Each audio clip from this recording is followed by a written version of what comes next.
वो प्यारे शास्त्र दूर दूर से आए हुए बहुत प्रेमी भाई बहन, बहुत कष्टों के बाद, बहुत परेशानियों के बाद भी, ऐसी भीषण गर्मी के बाद भी आप यहाँ सत्संग के इस बड़े सुंदर आयोजन में अपना समय दे रही है। ये बहुत ही आगे का, बहुत ही आपके जीवन में शुभ कर्मों का प्रताप है।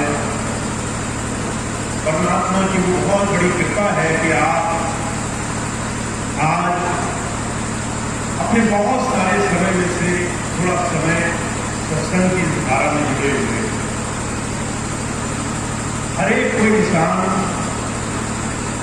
जिसे अपने जीवन में सत्य का, जीवन की सबसे अनमोल धारा, सबसे बेशकीमती क्षणों का एहसास हो गया है,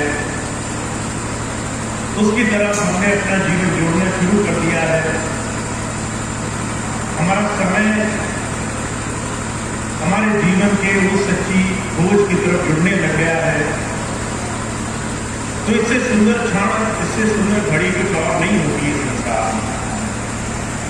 और आज आप यहां मौजूद हैं, इसके लिए मैं आपको बहुत बहुत आभार, बहुत बहुत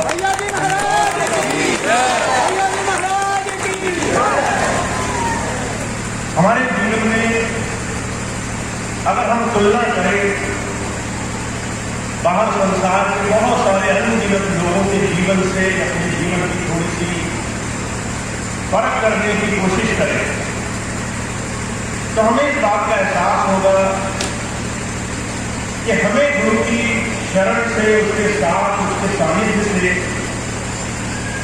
जीवन में एक नई दिशा में चलने का मौका मिला है।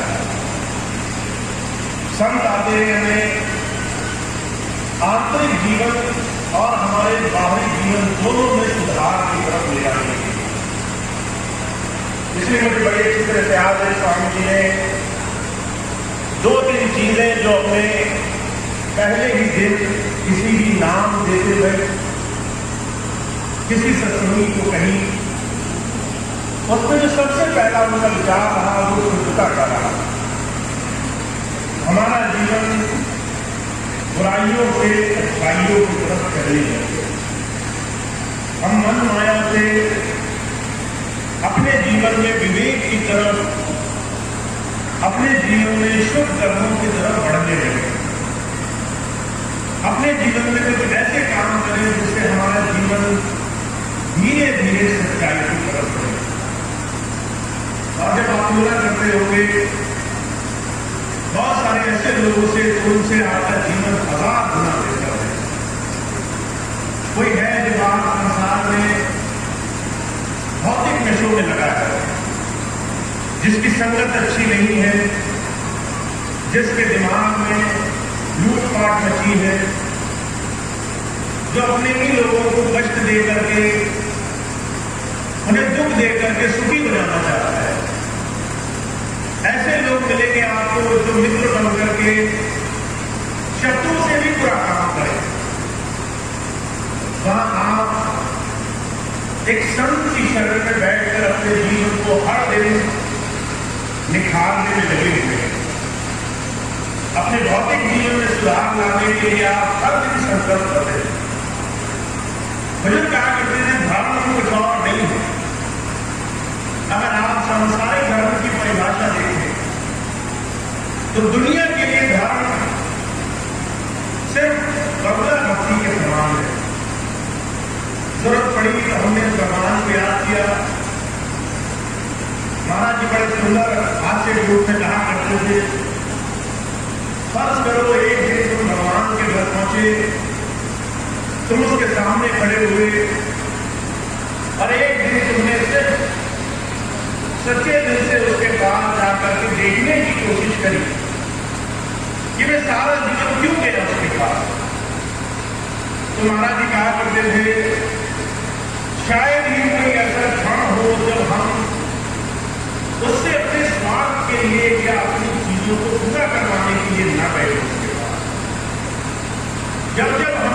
पड़े, जब जब हमें कष्ट हुए, जब जब मन में कामनाएं जागे, सुख उठे, हमने कबीर परमात्मा को याद किया। ऐसी भक्ति में, ऐसे भौतिक साधनों में संसार और भगवान को याद करता है। वहीं संत की शरण में जाकर के निस्वार्थ भाव से सिर्फ अपने प्रभु से जुड़ने का भाव और अपने जीवन में अपने आप को निखारने, सुधारने की प्रवृत्ति, ये सत्संगी के जीवन की एक बहुत बड़ी उदाहरण है, जिससे हमारे जीवन में सही मायने में कुछ लाभ हुआ। तो मैं आपको आज एक थोड़ी सी चीज बताने वाला हूं। अभी कुछ दिन पहले मैं महाराज जी की पुस्तक पढ़ रहा था। महाराज जी अपने पुस्तक में कहते हैं, हम सबके जीवन में हमने बहुत सारे ऐसे काम किए जिससे हमें लगता है कि हम दूसरों से विशेष हैं। हमें लगता है कि जो हमें मिलना चाहिए उसके अधिकारी हमारे अलावा कोई और नहीं है। हम दूसरे